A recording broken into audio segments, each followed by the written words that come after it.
పాడిందే పాటగా ఉంటే అమ్మ మంచిది. ఏమనకుండా ఉంటే కూతురు తల్లి మీద ఎగబడుతుంటారు, కొడుకులు తల్లి మీద ఎగబడుతున్నారు. కోడలు ఒంటి కాళ్ళ మీద లెగుతున్నావేంది అత్తగారి మీద? జాగ్రత్త, కృపానుగ్రహింపబడిద్ది నీకు. జాగ్రత్త, నువ్వు ఉన్నతమైన కృపలోకి వెళ్తావు.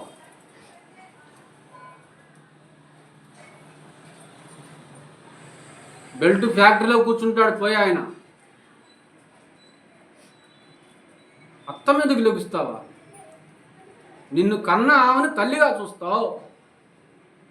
నీ అత్తను తల్లిగా చూడవు, తల్లిగా భావించవు. ఆమె కూతుర్లా చూస్తుందా అంటావు.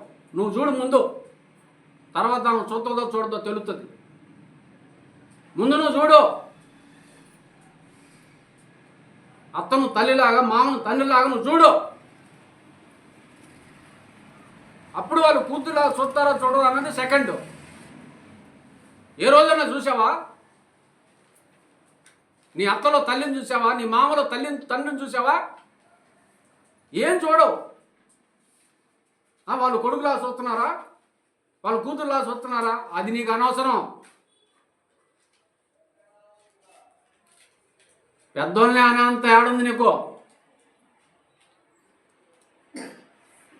వాళ్ళకు లోబడి నమస్కారం చేసే స్టేజే నీది. వాళ్ళ నెత్తిని ఎక్కే స్టేజ్ కాదు నీది.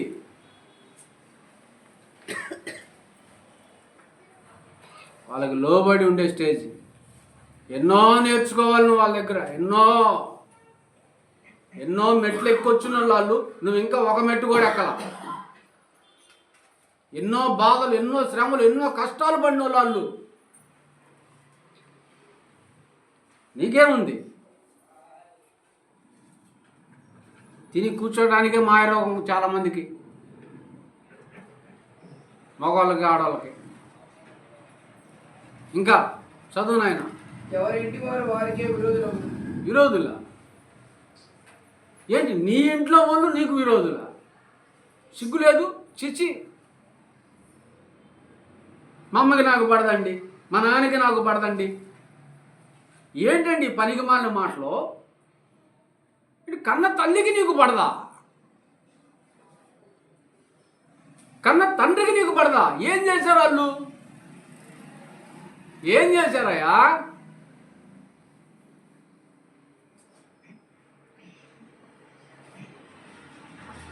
ఏం చేశారు తల్లి నిన్నాళ్ళు? ఏం చేశారు వాళ్ళు?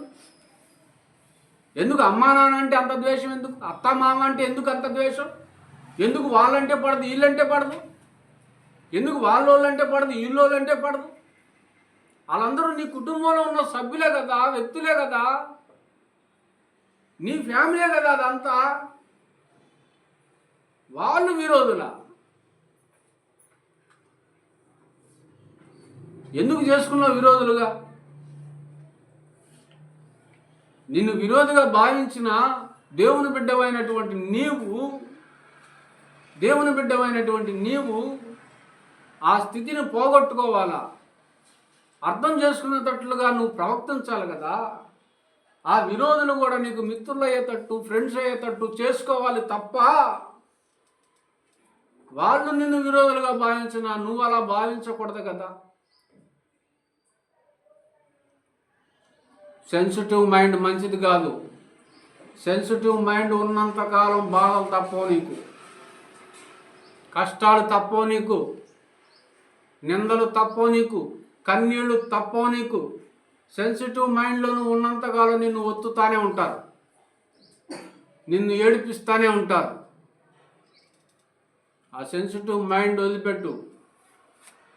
మైండ్ని కఠినం చేసుకో, గట్టిపడు. నిందలతో, అవమానాలతో, దూషణలతో, హేళనలతో,